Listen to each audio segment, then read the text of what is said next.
एहा परहित धर्म सहस नहीं भाई, कर पीड़ा सम नहीं अधमाई। एहा परहित धर्म सहस नहीं भाई, कर पीड़ा सम नहीं अधमाई। श्री राम जय राम जय जय राम। बोलो श्री राम जय जय राम। श्री राम जय जय राम। हाँ श्री राम जय जय राम। बिन सत्संग विवेक न होई, राम कृपा बिन सुलभ न सोई। बिन सत्संग विवेक न होई, राम कृपा बिन सुलभ न होई।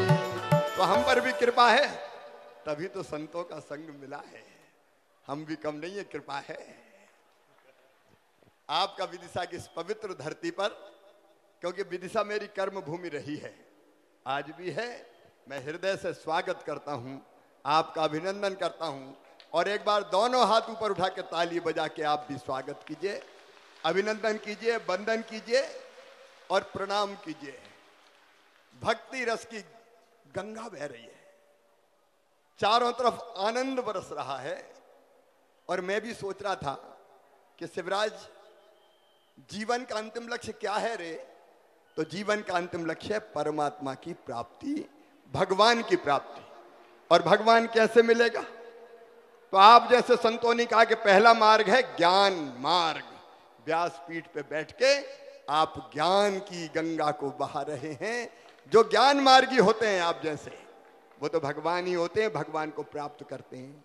लेकिन महाराज जी, अब जनता तो पूरी ज्ञान मार्गी हो नहीं सकती, तो इनको भगवान से मिलना तो क्या करना पड़ेगा? तो दूसरा मार्ग है भक्ति मार्ग। भक्ति मार्ग का अनुगामी भगवान की भक्ति में पागल होता है। कोई पिता मानता है, कोई स्वामी मानता है, कोई सखा मानता है, और कोई कोई तो मीरा की तरह पति मान लेते हैं। मेरे तो गिरधर गोपाल दूसरो न कोई, जाके सिर मोर मुकुट मेरो पति सोई। महल में रहती मीरा, नाचती गाती। महल वालों ने कहा मीरा तुझे लज्जा नहीं आती? तो मीरा ने कहा संतन ढिंग बैठ बैठ लोक लाज खोई। जैसे मीरा भक्ति, जैसे बजरंग बली, आहा पवन सुत हनुमान। एक बार सीता मैया का दरबार लगा था, भैया लक्ष्मण भरत शत्रुघ्न रामचंद्र जी का दरबार में रामचंद्र जी और सीता जी विराजमान थे। भरत शत्रुघ्न अंगद नल नील जामवंत द्विविध सबके सब बैठे थे। अचानक सीता माता बोली कि वैसे तो मुझे सभी पुत्र परम प्रिय है, लेकिन पुत्रों में भी हनुमान जी का जवाब नहीं, पवन पुत्र का जवाब नहीं। ये तो अद्भुत है। ये कह के सीता जी ने, कहते हैं, गले से एक मोतियों की माला निकाली और कहा कि बजरंग, ये मोतियों की माला अयोध्या की सबसे कीमती माला है, ये माला मैं तुझे भेंट करती हूं। ये कह के माला हनुमान जी की गोद में डाल दी। अब बजरंग बली ने माला उठाई, उल्टी पलटी, देखी, फिर तोड़ दी। तोड़ के माला का एक मोती निकाला, देखा, तोड़ा, फेंक दिया। दूसरा मोती निकाला, तोड़ा, देखा, फेंक दिया। एक एक मोती निकालते जाएं, तोड़ते जाएं, देखते जाएं, फेंकते जाएं। दरबार आश्चर्यचकित के बजरंग को हो गया। सीता जी ने इतने प्रेम से मोतियों की माला दी और ये तोड़ तोड़ के फेंक रहा है। सीता जी भी बोली कि बेटा, ये मोतियों की माला तू तोड़ के क्यों फेंक रहा है? तो बजरंग बोले, मैया तू भी झूठ बोलती है। सब चकित कि सीता जी से कह रहे हैं बजरंग कि मैया तू भी झूठ बोलती है। सीता जी ने कहा, बेटा मैंने क्या झूठ बोला? बोले, मैया तू तो कहती थी ये माला अयोध्या की सबसे कीमती माला है। तो सीता जी फिर बोली कि हाँ बेटा, ये माला अयोध्या की सबसे कीमती माला है।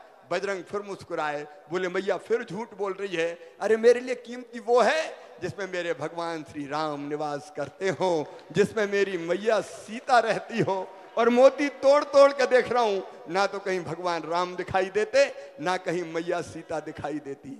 एक खड़े हो गए दरबार में कि बजरंग तुम केवल उसी चीज से प्रेम करते हो जिसमें भगवान राम और सीता हो। बोले हाँ। तो बोले बताओ तुम अपने शरीर से प्रेम करते हो कि नहीं? बोले सब करते हैं तो मैं भी करता हूं।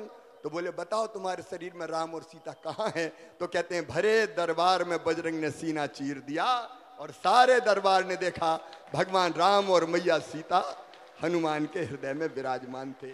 ये भक्ति मार्ग महाराज जी, इस पे जो चलते हैं वो भगवान को प्राप्त करते हैं। लेकिन भक्ति मार्ग भी अगर कोई के बस को नहीं है तो भैया हम सही कह रहे हैं, कर्म मार्गी बन जाओ।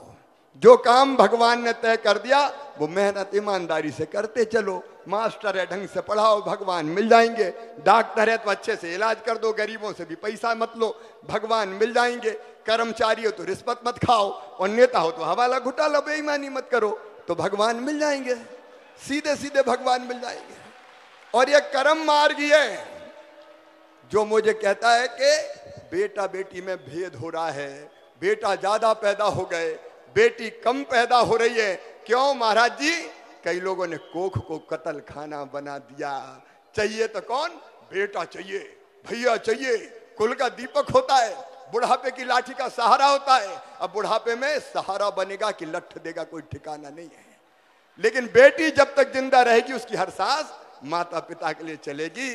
और इसलिए महाराज जी आपने राजनीति की बात कही थी, इसलिए लाडली लक्ष्मी बनी, इसलिए कन्या विवाह बनी कि बेटी को बोझ मत मानो, वरदान मानो। और इसलिए मुख्यमंत्री लाडली बहना योजना भी मैंने बनाई। बहनों के साथ अन्याय मत करो। न हमने गांव में देखा पति पत्नी की लड़ाई हुई, पति ने उठाया थप्पड़ दिया कि चल निकल घर से, तेरा घर है क्या? कभी लठ मार दिया।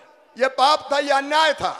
और आपके आशीर्वाद से मां बहन और बेटियों के साथ अन्याय खत्म करके ही चैन की सांस लेंगे।